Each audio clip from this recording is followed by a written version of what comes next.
하나님의 말씀은 사도행전 3장 1절부터 10절까지 말씀입니다. 제9시 기도 시간에 베드로와 요한이 성전에 올라갈새 나면서 못 걷게 된 이를 사람들이 메고 오니 이는 성전에 들어가는 사람들에게 구걸하기 위하여 날마다 미문이라는 성전문에 두는 자라. 그가 베드로와 요한이 성전에 들어가려 함을 보고 구걸하거늘 베드로가 요한과 더불어 주목하여 이르되 우리를 보라 하니 그가 그들에게서 무엇을 얻을까 하여 바라보거늘 베드로가 이르되 은과 금은 내게 없거니와 내게 있는 이것을 내게 주노니 나사렛 예수 그리스도의 이름으로 일어나 걸으라 하고 오른손을 잡아 일으키니 발과 발목이 곧 힘을 얻고 뛰어 서서 걸으며 그들과 함께 성전으로 들어가면서 걷기도 하고 뛰기도 하며 하나님을 찬송하니 모든 백성이 그 걷는 것과 하나님을 찬송함을 보고 그가 본래 성전 미문에 앉아 구걸하던 사람인 줄 알고 그에게 일어난 일로 인하여 심히 놀랍게 여기며 놀라니라. 아멘. 우리말 속담에 그림의 떡이라는 말이 있습니다. 무엇인가 분명한 실체가 손에 닿을 정도로 가까이 있긴 하지만 그러나 나의 것으로 삼을 수 없는 경우를 빗대어서 하는 말입니다. 가령 진열대 위에 때깔 좋은 떡들이 먹음직스럽게 놓여있는 광경을 연상해 보십시다. 주머니 속에 돈이 있어서 언제든 원하는 때에 그 떡을 살 수 있는 사람에게 그 떡은 실제의 떡 그대로입니다. 하지만 헉이 졌음에도 불구하고 주머니가 비어서 그 떡을 살 수 없는 사람이라면 그 사람에게 그 떡은 그림의 떡이 됩니다.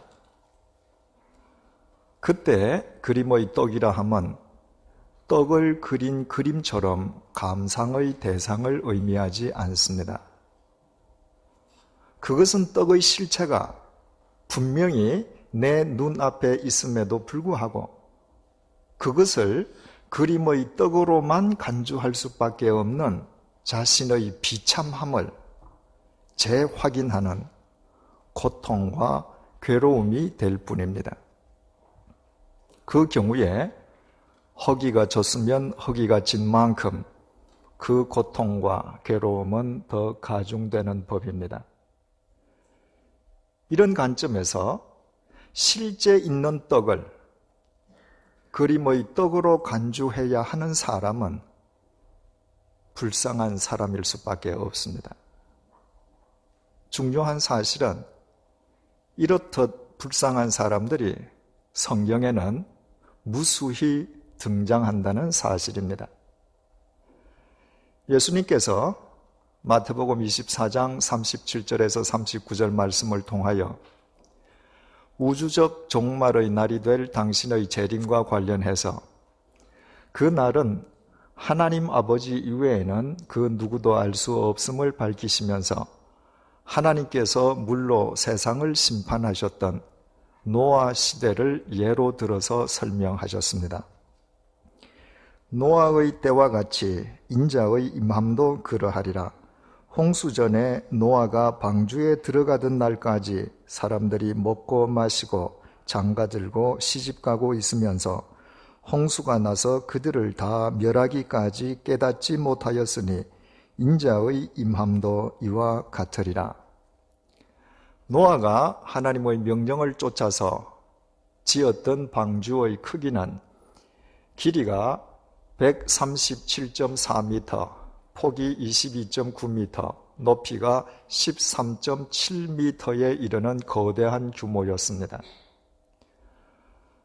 노아가 불과 세 아들들과 더불어 그 거대한 방주를 완성하는 데에 얼마나 긴 세월이 소요되었겠습니까?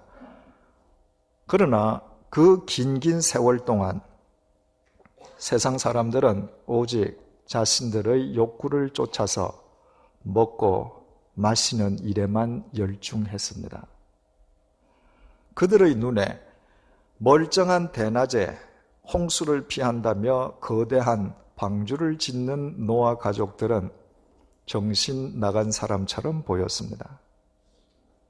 그러나 하나님의 때가 되어 하나님의 심판이 시작되었습니다. 노아 식구 8명을 제외하곤 홍수로 말미암아 패역했던 모든 인간들이 멸망당하게 된 것입니다.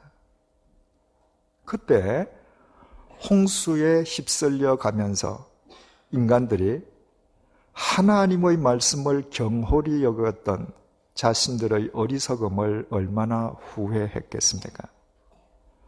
그 중에서도 가장 크게 후회했을 사람들은 노아와 같은 동네에 산 사람들이었을 것입니다.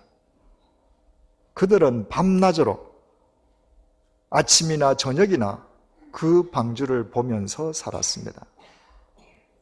홍수가 시작되는 날에도 방주는 여전히 있던 곳에 있었습니다. 그러나 홍수에 생명을 잃는 그 위급한 상황 속에서 그들은 방주 속으로 들어갈 수가 없었습니다. 방주는 그림의 떡이었습니다. 그 속에 들어가기만 하면 생명을 구할 수 있는 방주의 실체가 멀리도 아니요 목전에 있음에도 불구하고 그 방주를 그림의 떡으로밖에 간주할 수 없었던 그 사람들보다 더 불쌍한 사람들이 또 어디에 있겠습니까? 그런데 그처럼 불쌍한 인간을 우리는 오늘의 본문 속에서도 만나게 됩니다. 본문 1절이 이렇게 시작됩니다.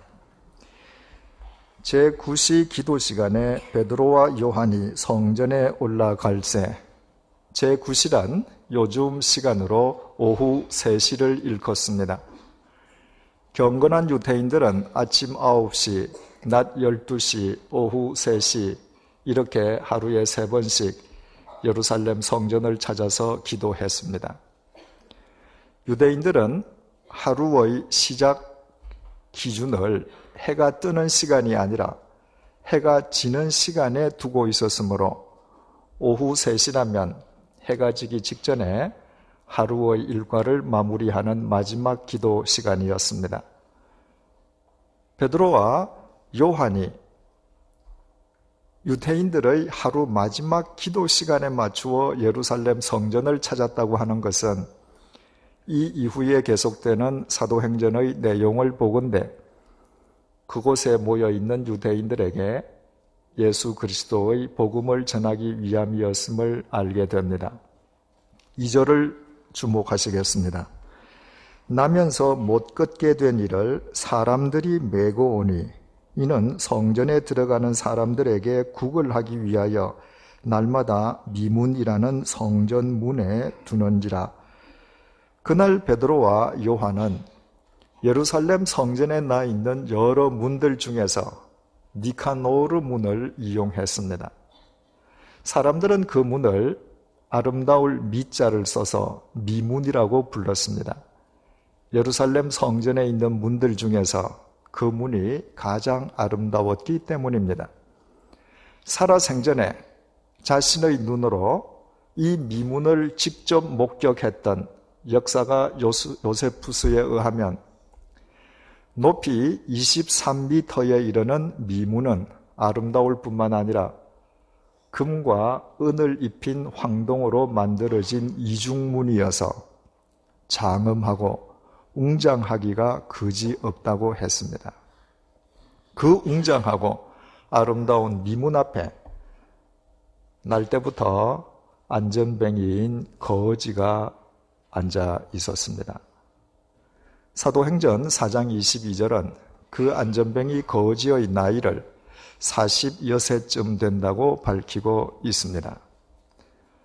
안전뱅이였던 그가 미문 앞을 구걸의 장소로 선택한 것은 바로 그 미문이 이방인의 뜰에서 성전 안 첫 장소인 여인의 뜰로 향하는 출입문이기에 사람 통행이 가장 빈번했기 때문일 것입니다. 그가 그곳에서 안전뱅이임에도 불구하고 매일 구걸할 수 있었던 것은 사람들이 날마다 그를 메어다가 그곳에 두었기 때문입니다. 그를 메어다가 성전 미문 앞에 둔 자들이 그 안전뱅이를 앵벌이의 도구로 삼아서 자기 이득을 취하려 하는 불량배들이었는지 아니면 안전뱅이의 가족들이었는지는 알 수 없지만 한 가지 분명한 사실은 그들은 날마다 안전뱅이를 메어 오되 성전 안으로 데리고 가서 예배케 한 것이 아니라 성전 미문 앞에 내려두고 동냥질을 하게 했다는 것입니다. 유대인들에게 있어서 성전은 그들 삶의 시발점인 동시에 목적지였습니다. 유대인을 성전과 분리해서는 생각하는 것조차 불가능했습니다. 그러나 이 안전뱅이는 생명과도 같은 그 성전 속으로 들어갈 수가 없었습니다. 사람들이 그를 성전 안으로 데려다 주지 않았기 때문입니다. 그래서 이 안전뱅이는 40년 동안이나 성전 미문 앞 이상을 넘어 들어가지를 못했습니다. 그에게 성전은 그림의 떡이었던 것입니다. 허구한 날 성전 앞에 앉아 있음에도 불구하고 그 성전을 그림의 떡으로 여길 수밖에 없었던 이 안전뱅이의 고통과 괴로움 그리고 번민이 얼마나 컸겠습니까? 더욱이 이 안전뱅이가 날이면 날마다 자리 잡고 앉아있는 장소가 성전에서 가장 아름다운 미문 앞임으로 인해서 그의 비참함은 더욱더 두드러져 보이기만 합니다. 그런데 본문 8절이 이 불쌍한 안전뱅이 거지의 인생에 대반전이 일어났음을 전해주고 있습니다.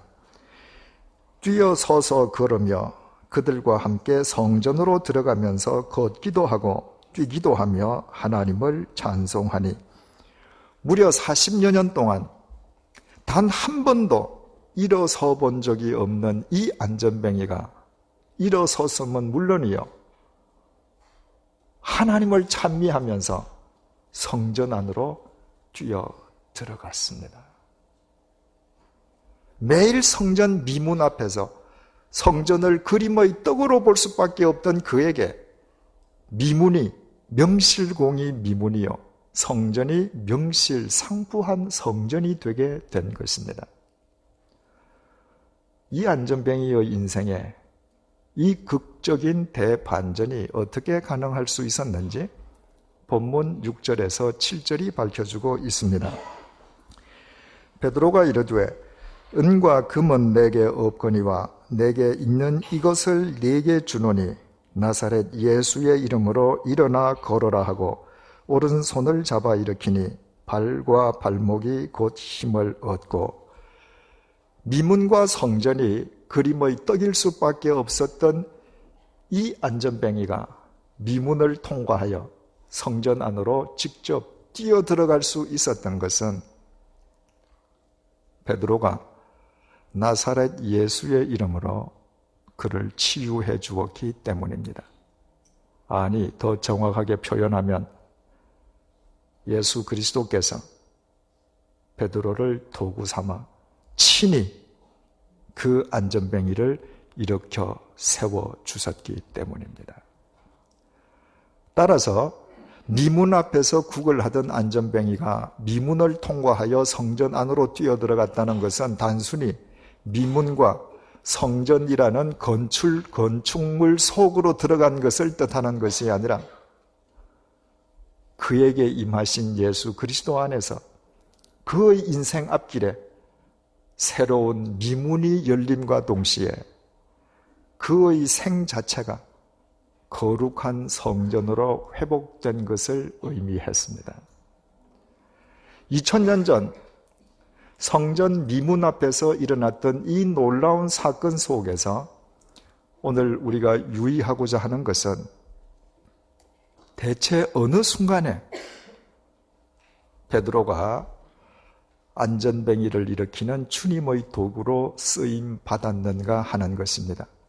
바꾸어 말하면 어느 순간에 주님께서 베드로를 통해 이 안전뱅이를 친히 일으켜 주셨는가 하는 것입니다. 본문 3절의 증언입니다. 그가 베드로와 요한이 성전에 들어가려 함을 보고 구걸하거늘 미문 앞에 앉아있던 안전뱅이 거린이 베드로와 요한의 모습이 나타나자 그들에게 적선을 요청했습니다. 안전뱅이 거지는 그들이 베드로와 요한이었기 때문에 적선을 한 것이 아니었습니다. 그들이 베드로와 요한이라는 사실을 알았기 때문에 적선한 것도 아니었습니다. 이 거지는 자기 앞을 지나가는 사람이 구체적으로 누구인지에 대해서는 전혀 관심이 없는 사람이었습니다. 지난 40년 동안 이 거지는 인기척만 있으면 기계적으로, 습관적으로 적선을 요청하던 거지였습니다. 그렇다면 지난 40년 동안 그 거지 앞을 지나가는 절대 다수의 사람들은 거의 모두 그 거지의 구걸을 외면하지 않았겠습니까? 그도 그럴 것이 경건한 유대인들이 매일 성전에 기도하러 갈 때마다 똑같은 거지가 똑같은 장소에 앉아서 똑같이 적선을 요구한다면 외면하는 것이 마땅하지 않겠습니까? 그러나 그날 베드로와 요한은 달랐습니다. 베드로와 요한은 무의미한 습관적인 안전뱅이 거지의 적선 요청을 외면하거나 그냥 스쳐 지나가지 않았습니다. 베드로와 요한은 거지 앞에 멈추어 섰습니다. 그리고 예수 그리스도의 이름으로 그 거지에게 손을 내밀므로 생명의 역사가 일어났습니다. 베드로와 요한의 멈춤, 이것이 해답입니다. 만약 그날 그 순간 베드로와 요한이 안전뱅이 거지 앞에서 멈추지 않았던들 주님께서 그 두 사람을 통로로 삼아 성전 미문 앞에 앉아서도 성전을 그림의 떡으로 볼 수밖에 없는 이 불쌍한 인간을 일으키시고 살리시고 그 인생 앞에 미문을 열어주시는 역사는 일어나지 않았을 것입니다.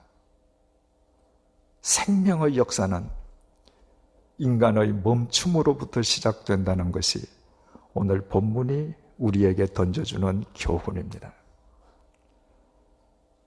사랑은 멈춤입니다. 어린아이가 울면 어머니는 하던 모든 일을 멈추고 아이를 향합니다. 아이를 사랑하기 때문입니다. 만약에 어린아이가 다급하게 울고 있는데도 우는 아이 바로 곁에 있는 여인이 자신이 하고 있는 일을 도무지 멈추려 하지 않는다면 그 여자는 아이의 어머니가 아닙니다. 사랑하면 멈추기 마련입니다. 하나님은 사랑이시고 사랑이신 하나님께서는 우리를 사랑하십니다.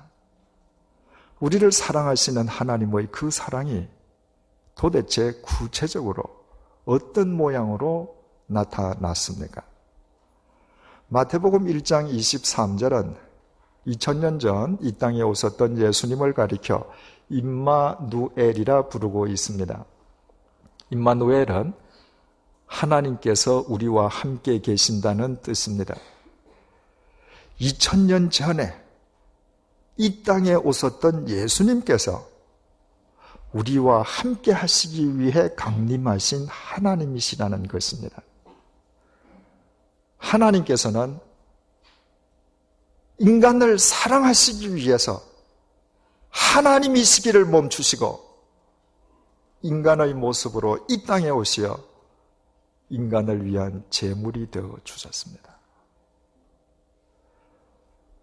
인간을 위한 하나님의 그 자기 멈춤으로 인해 우리는 구원을 얻었을 뿐만 아니라 그림의 떡일 수밖에 없는 영원한 하나님의 나라를 그분 안에서 얻게 되었습니다. 하나님의 인간을 위한 이 자기 멈춤이 없었던들 우리는 성전 미문 앞 안전뱅이처럼 영혼을 사모하면서도 영혼과는 전혀 무관한 영적 안전뱅이, 영적 거지로 비참하게 생을 마감하고 말 것입니다. 이런 의미에서 하나님을 향한 인간의 믿음 역시 하나님에 대한 인간의 자기 멈춤입니다. 하나님의 말씀을 묵상하는 것, 하나님 앞에서 인간의 자기 멈춤입니다. 기도하는 것, 자기 멈춤입니다. 그리스도인이 주의를 거룩하게 지키는 것, 자기 멈춤입니다. 자기 욕망을 위해 질주하는 인간의 자기 멈춤 없이는 하나님을 사랑하는 것도 사람을 사랑하는 것도 불가능합니다.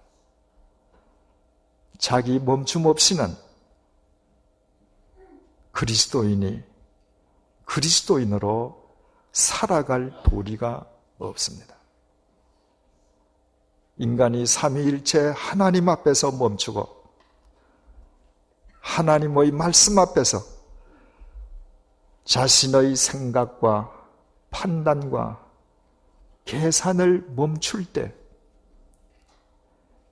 인간은 하나님의 생명과 능력으로 채움받으며 하나님의 도구로 쓰임받을 수 있습니다.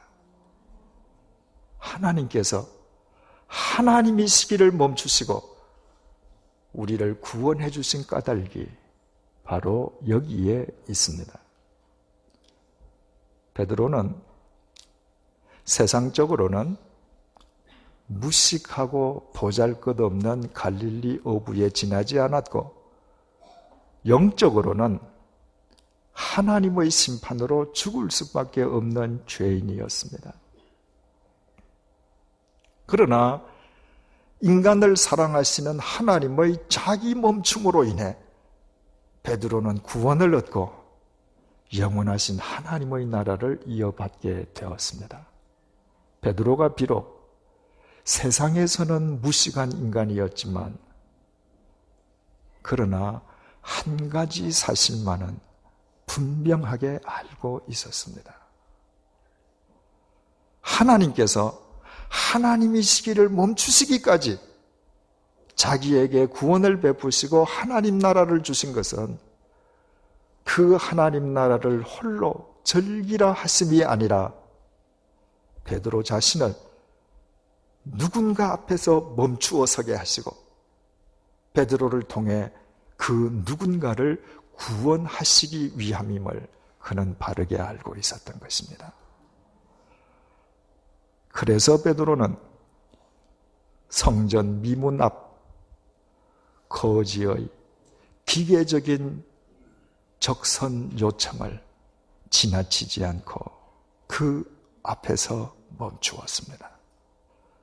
그리고 예수님께서는 베드로의 그 멈춤을 통해서 안전뱅이를 일으키시는 생명의 역사를 행하셨습니다. 이것은 결코 전설이거나 신화가 아닙니다. 이것은 2000년 전 예루살렘 성전 미문 앞에서 실제로 일어났던 역사적 사건입니다. 이 말의 의미는 오늘날도 누구든지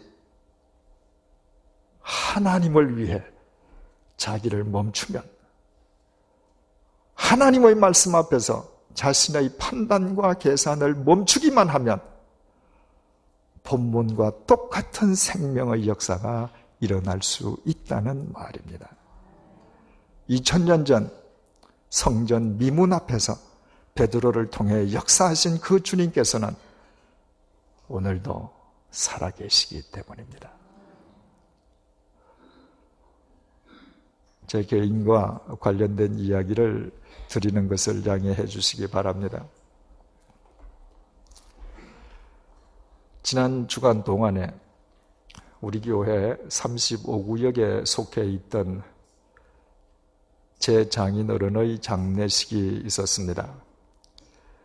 작년 7월 10일 교회가 창립될 때부터 장인어른께서 저희 교회 교인으로 등록되어 있었지만은 중환으로 병석에 누워 계시는지라 한 번도 교회에 출석하실 수가 없었기에 대부분의 교우님들은 제 장인어른을 모르고 계십니다. 그래서 고인과 제 관계를 교우님들께 알리지 않도록 사무실에 부탁을 드렸댔습니다. 여러분들을 번거롭게 해드리지 않기 위함이었습니다. 그러나 제 뜻과는 달리 고인과 제 관계가 밝혀지면서 많은 교우님들이 찾아오셔서 위로해 주시고 또 봉사해 주셨습니다. 이에 미안하고 송구한 마음과 아울러 깊이 감사를 드립니다. 지난 월요일 밤 9시 45분경 인사동에서 용인 순교자 기념관 운영위원들과 회의를 하던 도중에 장인어른께서 방금 소천하셨다는 전화를 받았습니다. 집에 가서 검은 예복을 갈아입고 병원 영안실로 찾아가는데 내내 제 마음속에 주님과 장인어른에 대한 감사의 마음이 넘쳐났습니다. 그 이튿날 장인어른을 위한 입관 예식이 있었습니다.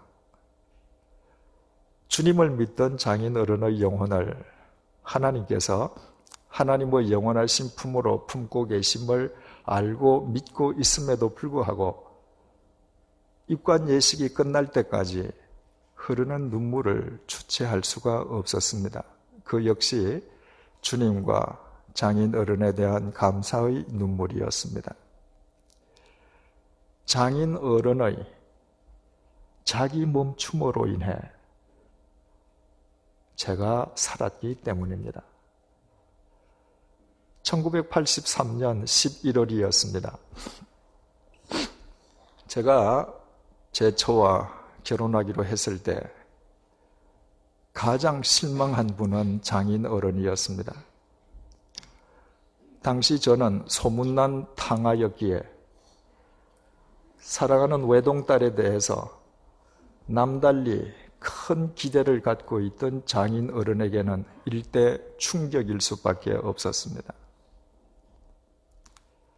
특히 장인 주위의 사람들, 심지어 제 처의 대학 은사들까지 결혼을 만류해야 된다고 장인어른에게 권유했기에 장인어른의 상심은 더 컸습니다. 11월 하순 드디어 장인어른이 저를 부르셨습니다. 아침 10시부터 저녁 6시까지 장인어른께서 당신 마음속에 있는 모든 말들을 털어놓으시며 제게 질문하셨고 저는 답변을 드렸습니다. 무려 8시간 동안 무릎을 꿇고 장인의 모든 말씀을 경청했습니다. 마침내 8시간 만에 장인어른께서 이렇게 결론을 내리셨습니다. 내가 오늘 자네를 부른 것은 내 딸과의 결혼을 거절하기 위함이었지만 내 딸이 믿는 예수를 자네도 믿으니 나도 자네를 믿고 결혼을 허락하네. 둘이서 행복하게 살거라. 그 순간은 장인 어른께서 사랑하는 외동딸의 결혼에 대해서 지니고 있던 모든 생각과 판단과 기대와 계산을 멈추는 순간이었습니다. 그리고 그 장인 어른의 자기 멈춤을 시발점으로 여러분들께서 잘 아시는 바와 같이 주님께서 제 철을 통해 썬데이 크리스찬에 지나지 않았던 저를 살려주셨습니다. 23년 전 8시간 동안 장인 어른 앞에 무릎을 꿇고 있던 저의 모습은 영락없이 성전 미문 앞에 쭈그리고 앉아있는 안전뱅이의 몰골이었습니다. 만약 그날 장인 어른의 당신의 딸이 믿는 예수 그리스도를 인한 자기 멈춤이 없었던들 저는 이 시간까지도 영적 안전뱅이로 영적 거지로 방황하며 살고 있을 것입니다. 그래서 나를 위해서 자기 멈춤을 기꺼이 행해 주셨던 장인어른과 그 장인어른을 도구로 써주셨던 주님에 대한 감사의 마음을 금할 수 없었던 것입니다. 오늘은 사순절 3번째 주일입니다. 사순절이 인간을 사랑하시는 하나님께서 인간을 구원하시기 위해 하나님 되시기를 멈추시기까지 십자가에서 당하신 고난을 기리면서 그렇게 구원받았지만 구원받은 자답게 살지 못하는 우리의 그릇된 삶을 주님 앞에 참회하는 기간이라면 사순절의 참된 의인은 하나님 앞에서 우리 자신들 또한 자기 멈춤을 실행하는 데 있음을 알게 됩니다.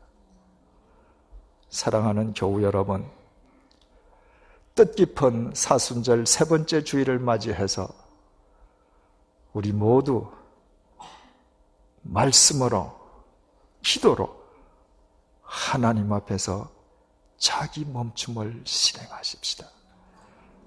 우리가 쫓아야 할 말씀을 위해 사랑해야 할 사람들을 위해 말씀 안에서 우리의 판단과 계산을 멈추십시다.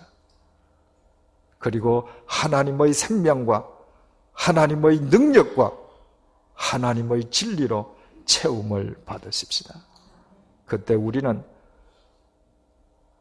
성전 미문 앞에 쭈그리고 앉아있는 이 시대의 숱한 영적 안전뱅이들을 일으켜 세우는 21세기의 베드로가 될 것입니다.